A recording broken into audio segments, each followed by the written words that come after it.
ഈ കിടന്ന പേരുള്ള നല്ല സൂപ്പർ പോത്ത്, രസവട, ചിക്കൻ ഫ്രൈ, ദോശ, ഓംപ്ലേറ്റ്, പിന്നെ കടി. യവൻ കടിക്കുമെന്നല്ല, നമുക്ക് വേണമെങ്കിൽ നമ്മൾ തന്നെ കടിക്കണം. ഒരു കുഞ്ഞു തട്ടുകടയാണ് ഇന്ന് ഞാൻ നിങ്ങളെ പരിചയപ്പെടുത്താൻ പോണത്. കണ്ട, വീണ്ടും യവൻ ദോശയും രസവടയായിട്ട് വന്നെന്ന് ആരും തെറ്റിദ്ധരിക്കണ്ട. നല്ലൊരു അടാറ് സാധനവും കൂടെ നിങ്ങൾക്ക് കൊണ്ടുവന്നിട്ടുണ്ട്. പോത്ത് റോസ്റ്റ് എന്നൊക്കെ പറഞ്ഞാൽ നല്ല അടിപൊളി പോത്ത് റോസ്റ്റ്. എല്ലാം നല്ല നാച്ചുറൽ ഫ്ലേവേഴ്സ് ആഡ് ചെയ്തുകൊണ്ടുള്ള ഒരു പോത്ത് റോസ്റ്റ്. ഇതാ കണ്ട, ആവി പറക്കുകയാണ്. തീ എത്തി എന്ന് പറഞ്ഞാൽ ആരും ബക്കറ്റിൽ വെള്ളം കോരിയൊന്നും ഒഴിക്കണ്ട. മുളക് പൊടി വളരെ മാത്രമേ ഇതിൽ യൂസ് ചെയ്തിട്ടുള്ളൂ. അതുകൊണ്ട് തന്നെ കുരുമുളക്, വെളുത്തുള്ളി, ഇഞ്ചി, പിന്നെ നാച്ചുറൽ ആയിട്ടുള്ള കുറച്ച് മസാലാസ്, ഇതിൻ്റെ ഫ്ലേവറാണ് ഇങ്ങനെ ഹൈലൈറ്റ് ചെയ്ത് നിൽക്കുന്നത് നമുക്കിത് കഴിക്കുമ്പോൾ.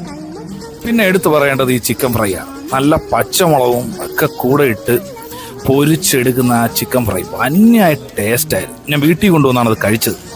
ബീഫ്